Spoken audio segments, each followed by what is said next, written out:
Bismillah, assalamualaikum warahmatullahi wabarakatuh. Alhamdulillah wassalatu wassalamu ala rasulillah wa ala alihi wa ashabihi wa man tabi'ahum bi ihsanin ila yaumil qiyamah amma ba'd. Pemirsa yang semoga selalu dirahmati Allah subhanahu wa ta'ala.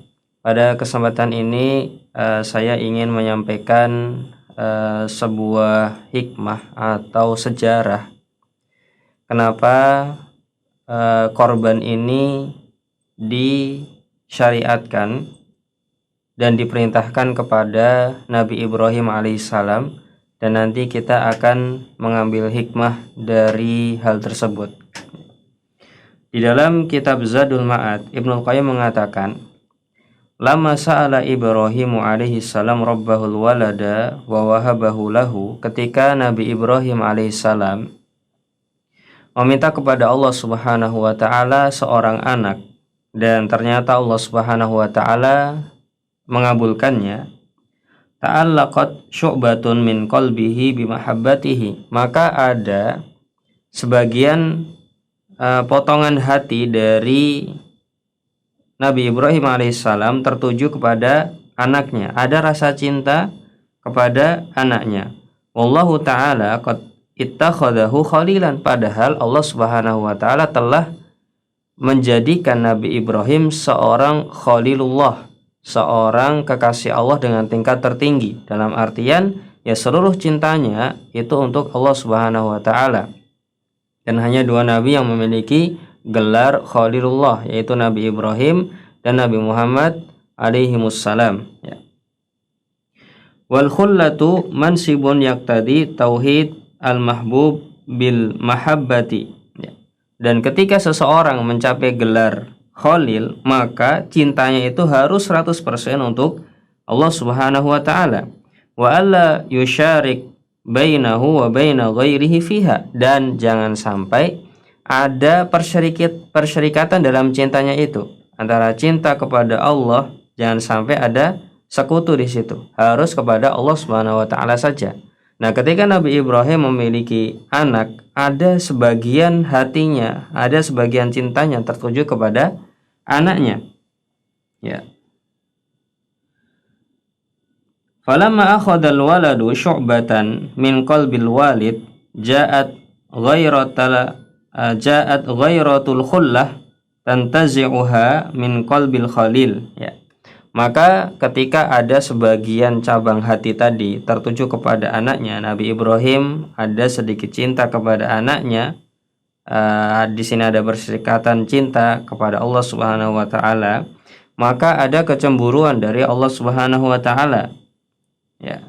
Fa amarahu bidzabhi al-mahbub, maka Allah Subhanahu wa taala memerintahkan agar yang dicintai Nabi Ibrahim itu disembelih.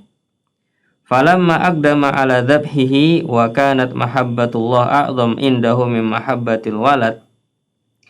Maka ketika Nabi Ibrahim pun siap untuk menyembelih anaknya, dan cintanya Nabi Ibrahim memang lebih besar kepada Allah Subhanahu wa taala daripada cinta kepada anaknya, khalusat al-khullatu hina idin min syawaibil musyarakah falam yabqa fi dzabhi maslahah idza kanat maslahatu innama hiya fil azmi wa tawtin an-nafsi alaihi faqad hasala al-maqsud fanusikha al-amru. Ketika Nabi Ibrahim sudah siap, ya, dengan mengatakan, ya bunayya, wahai anakku, sesungguhnya aku melihat di dalam mimpi menyembelih dirimu, fangdur madza tara, maka lihatlah atau bagaimana menurut pendapatmu.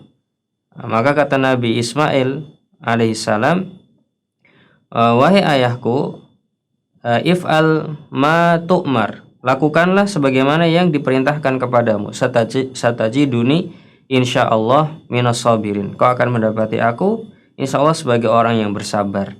Nah, ketika Nabi Ibrahim sudah melakukan itu dan siap melakukan perintah Allah untuk menyembelih anaknya, maka hatinya yang tadi ada campur cinta kepada anaknya sekarang sudah bersih untuk Allah Subhanahu wa taala saja. Sehingga ketika sudah bersih, nggak ada tidak ada faedahnya lagi menyembelih anak, karena tujuannya adalah membersihkan hati Nabi Ibrahim dari cinta kepada anaknya. Akhirnya fanusikhal amru, perintahnya pun dibatalkan, wa fudiya bi adzabih, kemudian diganti dengan sembelihan lain, wa fadainahu bidzibhin azim, kemudian kami gantikan dengan sembelihan yang besar, ya.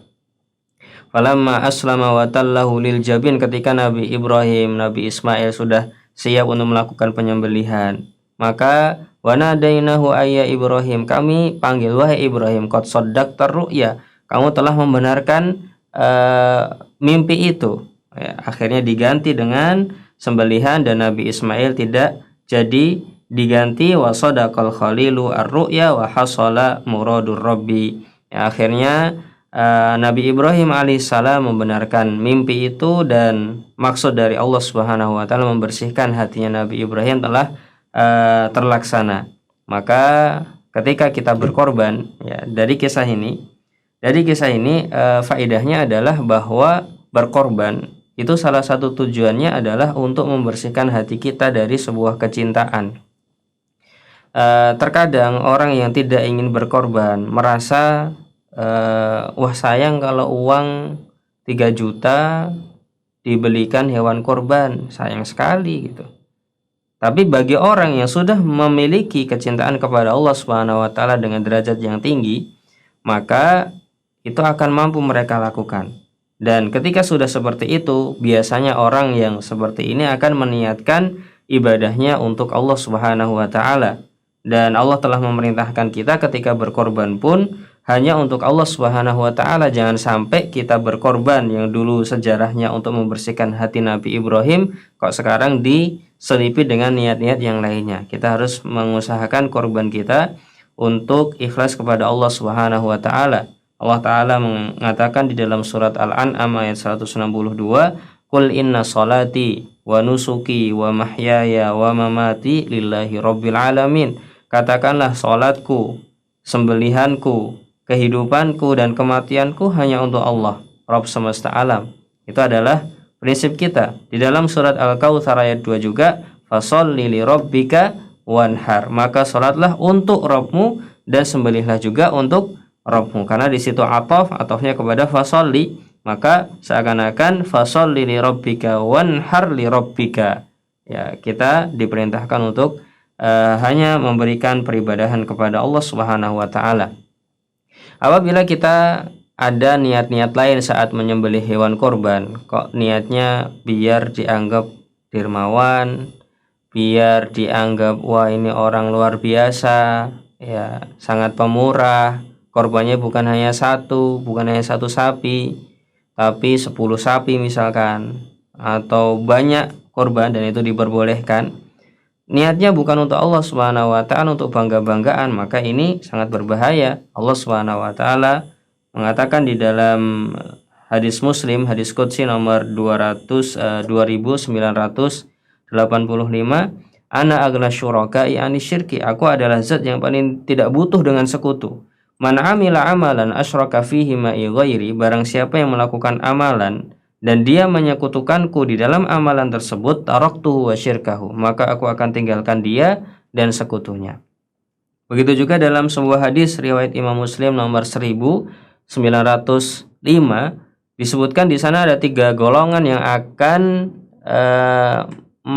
dinyalakan neraka pertama kali. Di antaranya juga adalah orang yang belajar ilmu agama, menghafal Al-Quran, niatnya bukan karena Allah. Kemudian juga ada orang berjihad, mengorbankan jiwa raganya, niatnya bukan untuk Allah. Dan yang ketiga ini adalah warajulun wassa'allahu alaihi wa a'tahu min asnafil mali kullihi fa'utiya bihi, yaitu kelompok seorang yang diluaskan rizkinya oleh Allah Subhanahu wa taala, diberikan berbagai macam bentuk harta. Akhirnya pada hari kiamat akan didatangkan orang ini. Fa'arafahu ni'amahu, dia diingatkan dengan nikmat-nikmat yang pernah dia dapatkan di dunia. Fa'arafaha, dia pun ingat dengan nikmat-nikmat tersebut. Qala fama amilta fiha, maka ditanya, apa yang telah kamu amalkan dengan nikmat ini? Qala, maka dia mengatakan, ma taraktu min sabilin tuhibbu an yunfaqa fiha illa anfaqtu fiha laka. Ya Allah, tidaklah ada suatu jalan yang engkau suka aku berinfak di situ kecuali aku berinfak di situ. Berkorban termasuk salah satu infak. Ya, kita memberikan sebagian harta kita untuk berkorban. Ini salah satu bentuk infak, mengeluarkan harta. Ya. Tidak ada satu jalan yang kau suka aku mengeluarkan uang di situ kecuali aku keluarkan uang di situ hanya untukmu ya Allah. Qala kadzabta, maka apa jawabannya? Kamu berdusta. Kamu enggak seperti itu niatnya. Kamu bohong.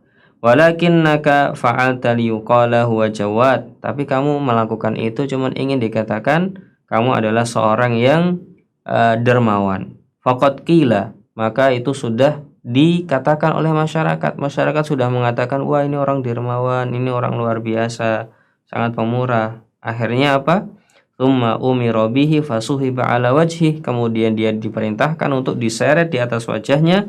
Tsumma ulqiya finnar, kemudian dilemparkan ke dalam neraka. Maka di kesempatan ini kita ingin menekankan bahwa jadikanlah korban kita adalah karena Allah Subhanahu wa taala. Uang yang kita keluarkan jadikan untuk Allah Subhanahu wa taala, karena dengan seperti itu kita telah mendapatkan pahala yang sangat besar, karena menyembelih hewan korban ini adalah salah satu bentuk cinta kita kepada Allah Subhanahu wa taala. Semoga kita dimudahkan oleh Allah Subhanahu wa taala untuk mengikhlaskan niat-niat kita, dan semoga kita terhindar dari niat-niat yang salah. Jangan sampai ada niat busuk di dalam hati kita dalam ibadah korban ini. Mungkin ini yang bisa kita sampaikan. Jazakumullah khairan atas perhatiannya. Mohon maaf atas segala kekurangannya. Subhanakallahumma wa bihamdika asyhadu an la ilaha illa anta astaghfiruka wa atubu ilaih. Assalamualaikum warahmatullahi wabarakatuh.